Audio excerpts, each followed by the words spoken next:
Ladies and gentlemen, welcome back to the channel and welcome back to the Three Things We Learn series. The series where we look at the game that has just happened, we look at the result, I give my opinions, my kind of take from the game. We'll also talk about three individual things that we learned from that game itself. It does exactly as it says in the tin, it's quite easy to understand. Last week's episode went down very well, and of course last week it was a little bit different. I was, we'll use the word tipsy. I had a few beers, joined the first game of the season back. Today I am completely sober, but you will notice we are doing it in a vlog format once again, and the reason for that is I start work at 7 o'clock tonight and the game finished around 6:15. I don't have time to sit and make a video, edit it, upload it before I need to leave for work. So we're going to be learning these things as the game goes on, but I'm still going to try and make it as informative and as, entertaining as possible.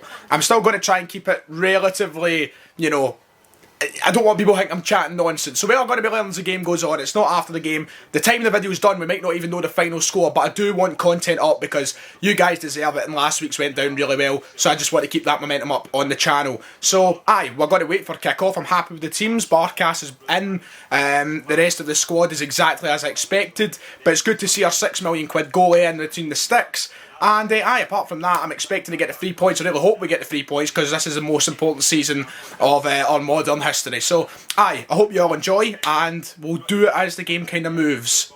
Try and keep it going and flowing nicely, somehow. Also, very quickly, thank you all for hitting 20,000 subscribers on the channel. I'm speechless, to be quite honest. I kind of gave my thank you on Twitter. I don't want to get too bubbly about it. I'm not one for the soppy stuff, but without all of you, the last year on the channel would have been impossible. I was considering chucking it at a point. I wasn't enjoying it. Someone made a very valid point that in the comments of the last video that last August, I made like 3 videos. Within the first 5 days of August this August, I made 5 out of 5. The difference between last August and this August is crazy, and that's because you guys have been motivating me to make more videos, so thank you very much, and I do appreciate it big time. And well done to the winner of the giveaway, Aidan, as well. Hopefully get in touch with him. I've sent an email, see what happens. But thank you all for that. Let's get into watching Celtic Kilmarnock.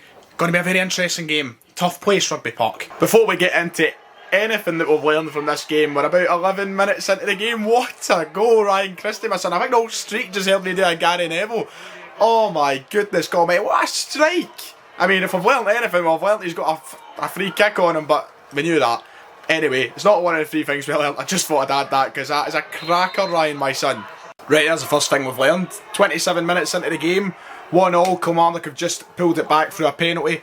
Given away by Christopher Jullien of all people. I was hoping Barkas was going to step up and have a massive moment on his debut for Celtic, but no, Jullien is looking like Bambi today. I don't know what it is. I don't know if it's the plastic park. I don't know if it's just purely down to the fact, are we seeing this whole physical striker sort of mentality coming out in him that gives him that bit of the fear. He's looked useless right now against Kambamba up front for Kilmarnock, so I'm not even going to put it down to the plastic park for now. I mean, you can't just use that as the excuse all the time, can you? We all know that. He's looked weak today, he's looked a bit scared. It's the kind of Lyndon Dykes thing that happened at this point last season. We played Livingston very early on. Don't know if he's just struggling to get into the swing of things, but I mean, I'm looking at the highlights here. Even Mackenzie's getting the better of him, never mind Kambamba and the physical ones. Mackenzie's not a big guy. Julian's been standing off a lot. He's been slow. There was a mistake right at the start of the game, but Kambamba takes him for a walk there for the penalty, and there's no need for him to stick the foot out the way he does and give away the penalty. It's quite annoying. It's not even a foot out. I think he pulls a shot. It's annoying. Really is annoying. I don't know what it is. He needs to get this mentality. He's a big guy. He's a big boy, broad in the shoulders and everything. He should not be getting bullied about sometimes the way he does off strikers. I thought he was over that. I stuck up for him a lot of times last season, saying how that kind of edged away as the season went on. It was only at the start against Dykes. Nah, it's been shown today. He's looking a bit shaky even when he has the ball at his feet. Hope he gets over it as the game goes on. But for now, he's got to improve on what this mindset is against these bigger guys. I don't want to come across as if it's one of those, oh, something's happened, I've got to panic, the season's gone. No, I don't want to come across an overreaction because of one singular game. Jullien was easily one of the best players in the Celtic team last season. So let's not let, a shaky game, a shaky moment, one mistake fool us and let us, start doubting him. But there is the signs there. We need another centre half. We need to have players who are ready to step in and give competition. We've not got any depth at that part of the park. We've got Iron, Jullien, that's about it. That's the only first team quality centre halves we've got. And Julien's having moments like this. You want to be able to look at other options. But I mean, once again, no overreaction. He is one of the best players in the team. Last year he was terrific. Last week he looked fine. It's just these. I don't get it. What is up with it there when you're coming up against these bigger strikers? You'd think he'd thrive in the battles, but he's not. He's losing out every time. And these one-off performances always get him a bad name, a bad stick in the media, because apparently he can't handle it. When he can, we've seen him handle it time and time again, but just one-off performances is what gets your write-up. It's literally just happened again. 40 minutes into the game, Julian, absolutely hopeless against Kabamba there. If you're a team from the Scottish Premiership watching on in this game, look out your best target man, look out your best physical player and just stick him up front against Celtic, because it's going to get you goals. It's going to get you opportunities that you're not going to get any other way. Julian really needs to work on this, because week in, week out, teams can exploit that. And I hope it is one of these things like last season. I feel like he sussed it out quite well against Lyndon Dykes. And here we've got a chance, by the way. He sussed it out quite well against Lyndon Dykes. And then, it wasn't as bad for the rest of the season. He needs to get this sorted out, not just for the rest of the season, the second half of this game. Because that is a tactic that Kilmarnock are just going to utilise throughout.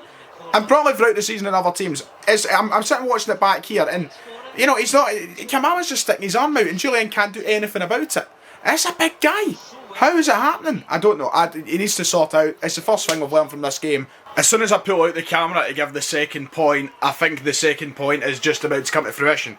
But I still want to bring it up anyway. The second thing that I feel like we've learned from this game is we're now at 65 minutes in, is the fact Celtic need to get back into the swing of using the 3-5-2, especially in games against opposition like Kilmarnock. They're sitting so deep, we're barely getting in the box, we're not getting into the area, we're not getting touches there. I mean, if you've seen the graph from Edouard's first half, he didn't have a single touch in the box. It's absolutely ridiculous. So, I think we've got to get back into that system for these type of games. A 3-5-2 formation that gives us more options up front. We've got two strikers up there that can help each other. Edouard looks...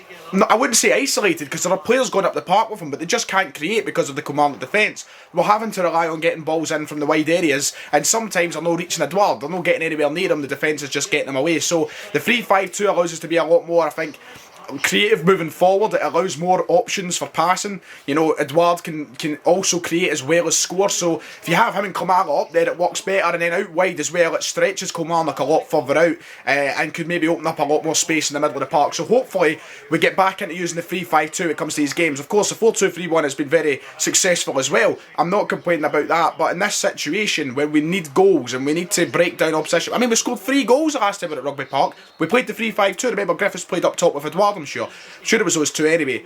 We need that. We need the options. We need to get goals. That's the second thing we've learned. We need to get into using that when we are in these situations. We're seeing ourselves now forced into taking more chances from outside the area because of how Kilmarnock are playing. And that's one thing we also need to do as well. And by using the 3-5-2, we've got very creative players in the middle. You've got two strikers. We can take more chances. We can shoot from outside the area a lot more often. When you're playing the 4-2-3-1, it's like we're forcing the ball into the box most of the time. You've seen McGregor over the last 10 minutes or so trying to fire a couple from outside the area, and that needs to be done. Kilmarnock aren't making life easy here. It has been difficult. With 20 odd minutes left the clock, hopefully the introduction of Kamala into the game opens up a new dynamic and the two strikers can do something. Abdel Ahmed hopefully brings a little bit of sturdiness to the back also. Right, this is the most annoying part for me. I'm going to have to wrap up the video here with my third point. Before the game's even finished, we're about to go into the 84th minute. The game is almost done, but I'll be late for work, and that's not really good, and I'm not going to get to render and blah blah blah. You know the story, I said at the start, but the game may finish 1-1. I mean, Kilmarnock could win, Celtic could win, it could go anyway. Celtic are the team dominating the game.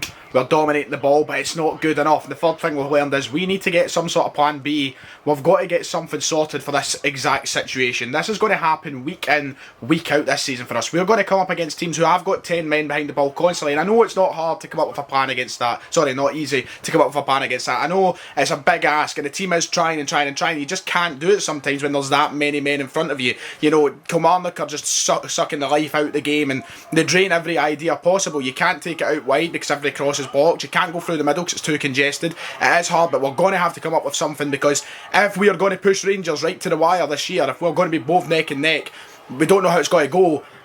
We're going to come up against this all the time. Of course, Rangers will as well, because they're attacking an attacking side. But right now, we look clueless. We look like we've ran out of life and we've ran out of ideas. We just don't know where to go with it. And I could be saying this, in the next 5 minutes, we could go up and win the game 2-1. But for now, it's not looking likely. And we really do need to sort something out when it comes to that, because we can't do this week in, week out. We just can't. We're going to drop points all the time away from home. We need to get away a plan for this plastic park. We just need to sort it out. It's very disappointing if it ends 1-0 today. Anyway, that's going to have to do it. I'm sorry that it's not a kind of retrospective of the game when the game is finished, because I'm just not able to do that today, which is really annoying me, but oh well. If you have enjoyed, like and subscribe, and there will be the back pages tomorrow. There will be content all week. Thank you for 20k. And let's hope the next 5 minutes Celtic go and win the game 2-1. I'm a hopeful, not for now. We'll see though. See you next time.